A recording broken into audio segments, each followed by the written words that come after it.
Why did Jimmy Haslam say this about Shedeur? Um, if you'd have told me, so you picked him on Saturday, right? Friday night driving home, y'all are going to pick Shedeur, I would say that's not happening. But we had a conversation early that morning, and then we had a conversation later that day. I think we had the right people involved in the conversation. At the end of the day, that's Andrew Berry's call. Andrew made the call to pick Shedeur. Just like who's going to start or what play we're going to call is Kevin's call. But that's Andrew's call. He made the call. Now, my theory is that Shedeur was the Cleveland Browns' punishment, and the Cleveland Browns had to draft Shedeur no matter what Jimmy Haslam had to say. The NFL, Roger Goodell, and the other owners told Jimmy Haslam that he had to draft Shedeur, hence why he says we talk to the right people. Now, let me explain.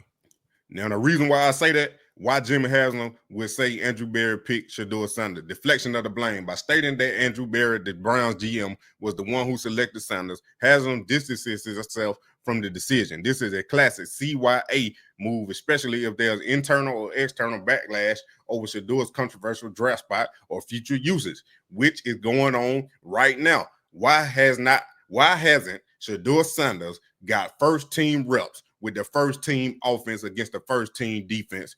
And we are sitting in training camp, and this is supposed to be a quarterback competition. It is not a fair quarterback competition, and I'm going to keep explaining why as we move on. Stay tuned, watch to the end of this video. Protecting ownership narrative. If Shedeur turns out to be a lightning rod, Haslam can claim he was simply backing the GM's football decision, not interfering as an owner, which is what many accuse meddling owners of doing.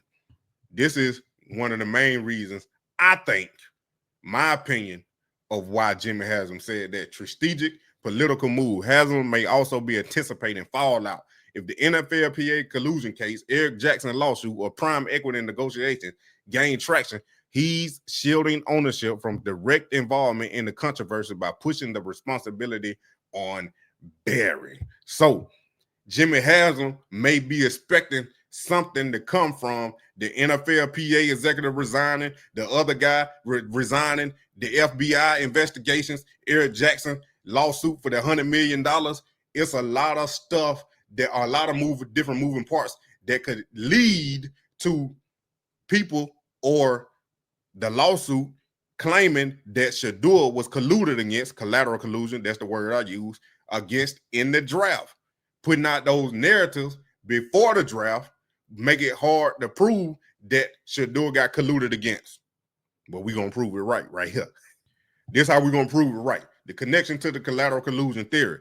Shedeur was not supposed to fall that far. Your theory hinges on the idea that powerful NFL insiders and execs coordinated to devalue Shedeur Sanders, not because of his talent, but because of his associations. Coach Prime demands for equity, independent brand.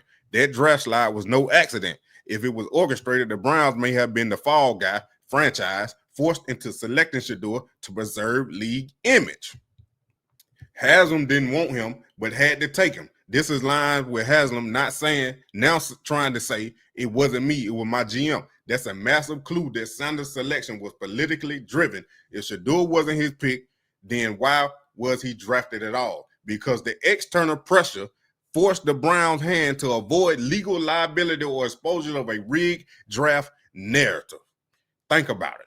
If Shedeur would have went undrafted after being projected to be the #1 quarterback by Mel Kiper and a lot of other football scout analysts, to be projected to be in the top 3, the top 5, the top 10 in the first round, to being undrafted, external pressure forced Browns' hand to draft him. The reason why I say he was the Browns' punishment. If the Browns didn't, if Shedeur would have went undrafted, people would have been saying the draft was rigged. How you go from a first round draft pick to undrafted? And this is why the NFL didn't let Shedeur go undrafted. The NFL collusion cleanup plan. The league needed to make it seem like the system worked, that Shedeur landed in a good situation. But the treatment Shedeur receives, no first team reps, owner disowning the pick, shows the truth. This was damage control, not a real opportunity. This is why they keep trying to suppress his talent by not giving him any first-team reps or any valuable reps that could put him on the spotlight to be really in the quarterback competition. Where do fans see Shedeur get first-team reps with the first-team offense against the first-team defense, and like he did this past Monday, go 9 for 9, 100% with the first team? Think about the uproar and the media attention that would be on the Browns, even more if Shedeur goes 9 for 9 with the first team against the first team defense. QB1 would be in the conversation, but we already know Jimmy Haslam didn't want Shedeur. Andrew Berry is the fall guy, the scapegoat. Kevin is the puppet. Berry as the token fall guy. If things go bad with Shedeur, fan pressure, lawsuits, media scrutiny, Berry takes the fall, not Haslam, not the league, not Goodell. Who is the guy that can get fired? Andrew Berry and Kevin Stefanski. Nobody can fire Jimmy Haslam. He owns the team. The only way he can get rid of the team is he forced to sell. It will have to be a big uproar, discrimination, racism type thing where he would have to be forced to sell the team, just like what happened back with the LA Clippers back a couple years ago with their owner when he said those derogatory things, and they forced him to sell the team. Final analysis. Jimmy Haslam saying Andrew Berry picked Shedeur is a key tell that confirms your collateral collusion theory. The Browns didn't truly want Shedeur. They were placed in a position where they had to draft him to avoid a scandal.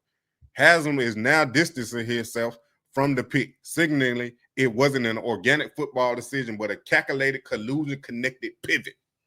Jimmy Haslam saying Andrew Berry picked Shedeur Sanders is not a political spin, is a smoking gun that links multiple layers of your collateral collusion theory. Why did Jimmy Haslam say that? After Shedeur Sanders has perfect training camp performances, but gets no team reps, the owner, not the coach or the GM, steps forward to say Andrew Berry picked Shedeur. This is strategic deflection. Haslam is signaling this wasn't my idea. If this backfires, don't blame me. So why make that statement at all? Possibility. He's distancing himself from controversy. He's trying to avoid direct accountability for a pick that could blow up legally or politically. He lays a paper trail in case the NFLPA investigation, lawsuit, or media inquiries. This is consistent with a pattern we've seen before in situations involved behind-the-scenes deal. The owner distances themselves from key moves to create plausible deniability.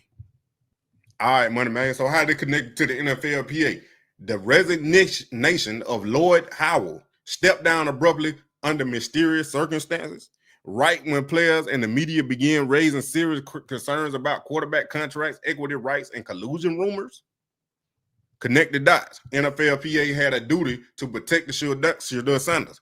His draft fall could have been challenged. His contract could have been reviewed for fairness. His image should have been defended. Instead, they were silent. No statements, no pushback, no collusion probe from the union, despite similar claims from Lamar Jackson, Kemp, Russell Wilson, etc. The players started to lose trust. Rumor swirl was Lloyd Howard protecting the league instead of the players. Why didn't the NFLPA help Shedeur when he failed 100+ picks? The lawsuit from fan Eric Jackson blew things open. Now the league is under public pressure. If discovery proceeds, internal comms could be exposed. NFLPA's silence must come back to hunt them. Howell was colluding with the NFL, mainly probably Roger Goodell. Just my opinion, my theory.